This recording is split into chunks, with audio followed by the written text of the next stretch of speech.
Tony. Thanks for coming in to see me today. Hi, Melissa. How have you been? Well, kind of bummed out. Hmm. Yeah. Well, we talked about, during the intake that, all my life I wanted to be a girl. And, my family, didn't approve of that. And so I'm kind of trapped. I'm a girl in a guy's body. Hmm. And so I don't know where to, what to do or where to go I know how I feel, but no one's accepting of,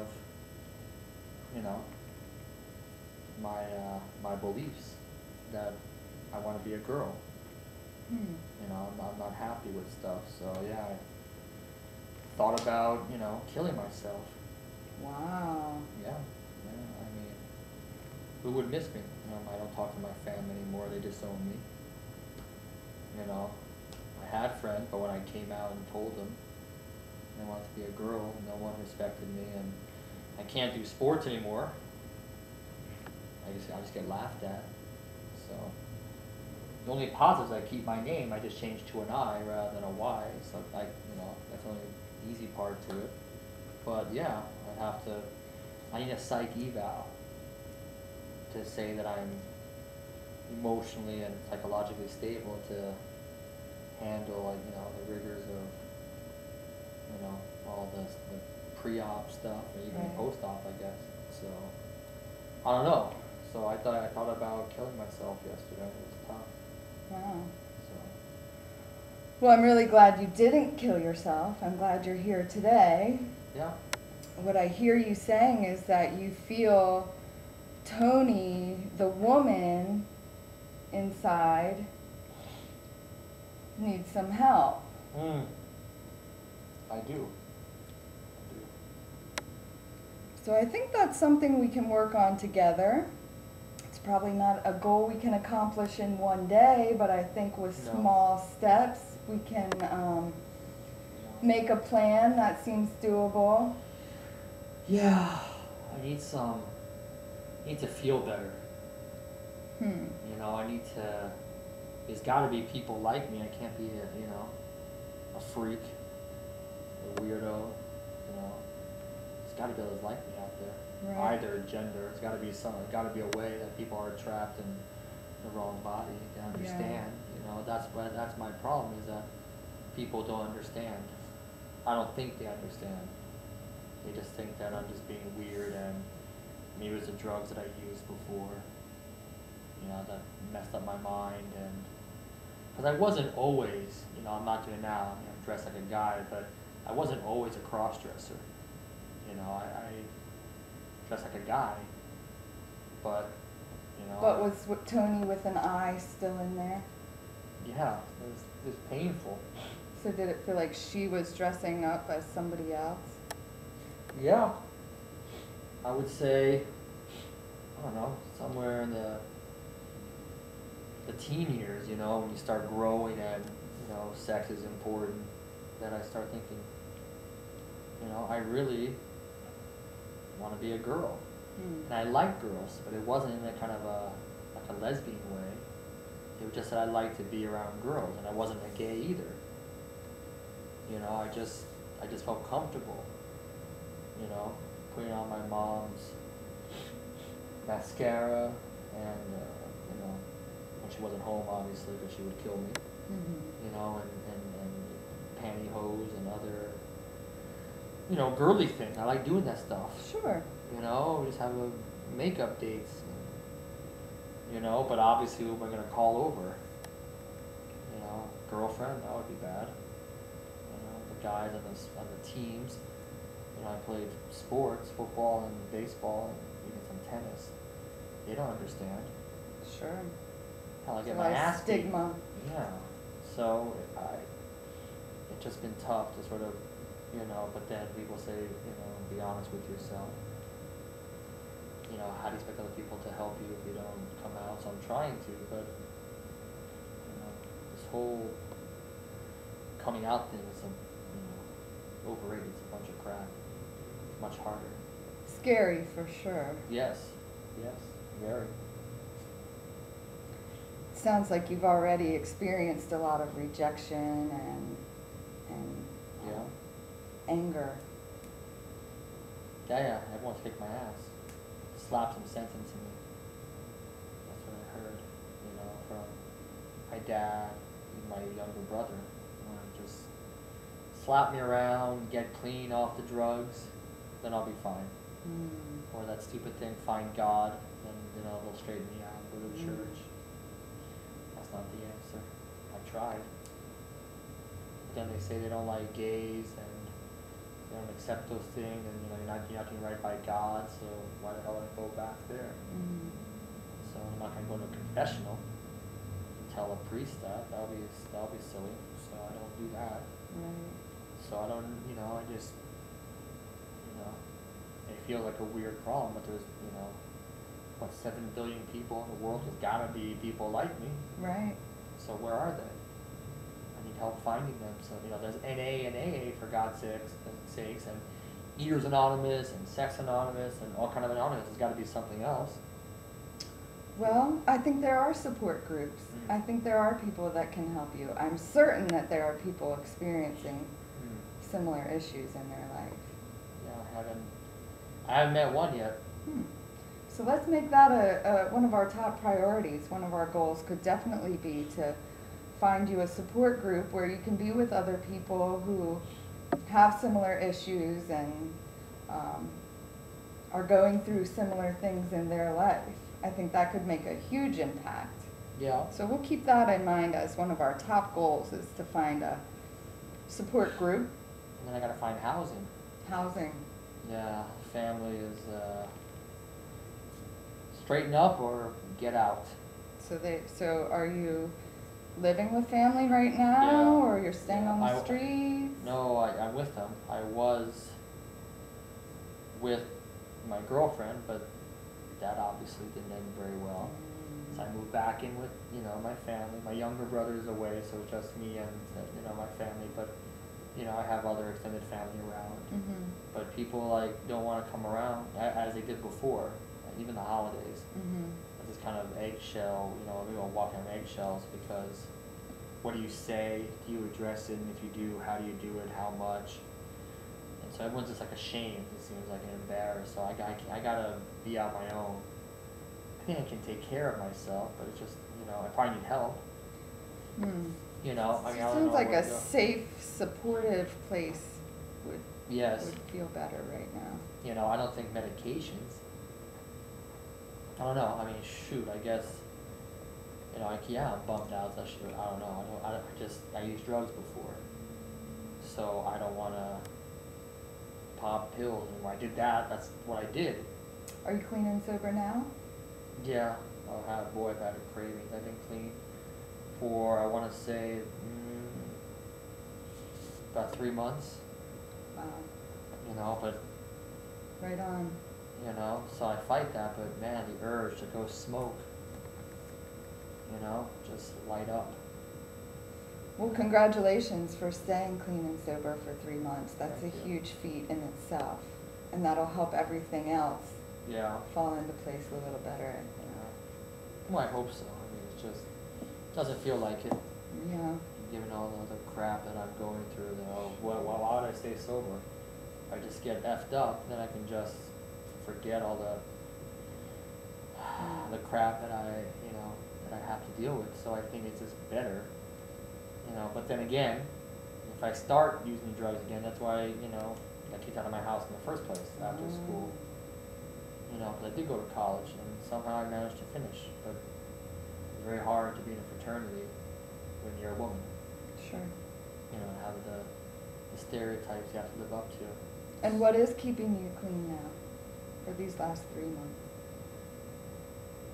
Well, I don't want to go to treatment again, I'll tell you that much. I did that 3 times. Wow. Third time was a charm. Did outpatient, residential, and then really an intensive outpatient, not just, kind of the aftercare stuff, really intense residential for 6 months. And then I realized it's not about the drugs, it's, that I wasn't happy with me. That's huge. That's huge. That's such a big step. Yeah, well, took what, 10 years to get there, that, you know, it just wasn't, it wasn't worth it. Hmm. I don't know how many brain cells I've killed, you know, I used to be Yeah. relatively bright. But everyone wants me to go back and go to law school, or, you know, do what what I can do. I used to argue pretty well, and, you know, pretty verbal, but. Great. Drown my sorrows, you know, just Mm. drink and smoke. You know, whatever drug was passed, you know, I've used. So yeah, I don't want to go back to treatment again. Sounds like you've come a long ways already. No, thank you. Tell me, was there ever a time when you did feel good in the body you're in the life you're in? Was there ever a time or instances here or there where you really feel good about who you are or what life has given you? Well, the only time that I felt truly free is when I, you know, dressed up in my mom's clothes. Then I felt truly free. They went out, this is back in high school, so they went out for the night. My brother was out. So the only time that, you know, and I went out, but I came back, you know, early. I needed to be out. And I would just play dress up and just got all decked out and, you know, the makeup and the jewelry and put on my mom's hairpiece. You know, so I looked like a girl. I put on the shoes, and that's when I felt alive. Mm-hmm. At that moment. Wow.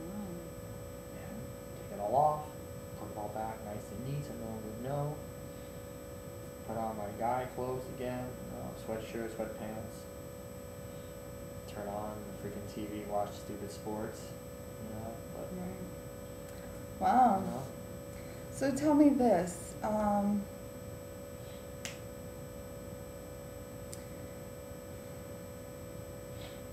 If you went to sleep tonight and a miracle happened, you wake up tomorrow morning and everything is just as you've always dreamed. It's the life you want, you're in the body you want, you're living the dream. What does that look like? What would that look like? You know, I never really allowed myself to do that, Hmm. to go there. I've always, I guess, stuffed things inside. I've never given myself permission to do that. So while I know I'd be a girl, Okay. you know, and have a fully functional body, I don't know if I have to have kids, but, you know, I just have the full anatomically correct. That'd be number one. I have to be who I am, who I feel I am. What about the family? How would they treat you? Well, how would they think of you? They will still see the loving person that I am, that I was. Mm-hmm. So I don't know. I hope they wouldn't be grieving like it's a loss.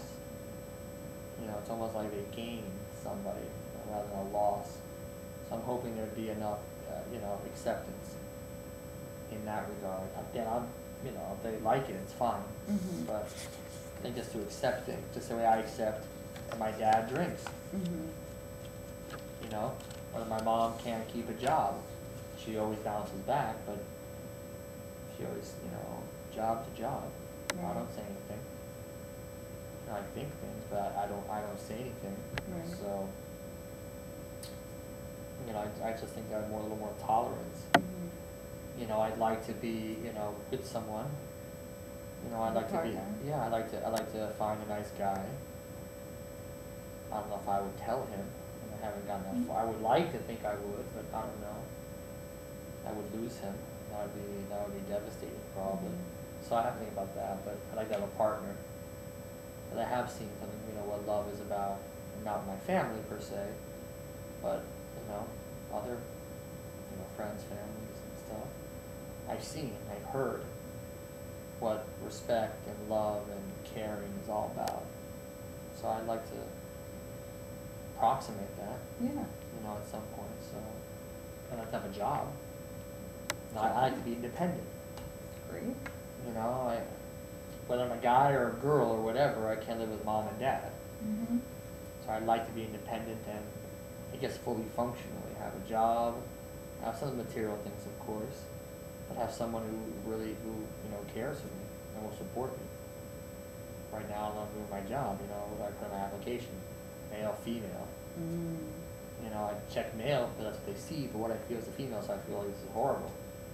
And when you check off certain boxes, then certain behaviors are expected from that. You kind of pigeonholed into a category. I don't know where I fit in there. Sure.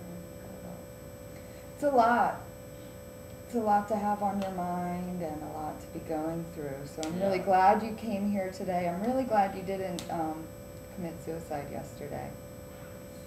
Do you feel like that's something that is recurring? Is that a recurring thought you have? Is that a danger? What's keeping you? No, it's not a danger. If there were drugs, probably, I would say. Yeah. What's keeping me from killing myself? Yeah. Because then I would give everyone the satisfaction. Why don't you kill yourself, you freaking queer?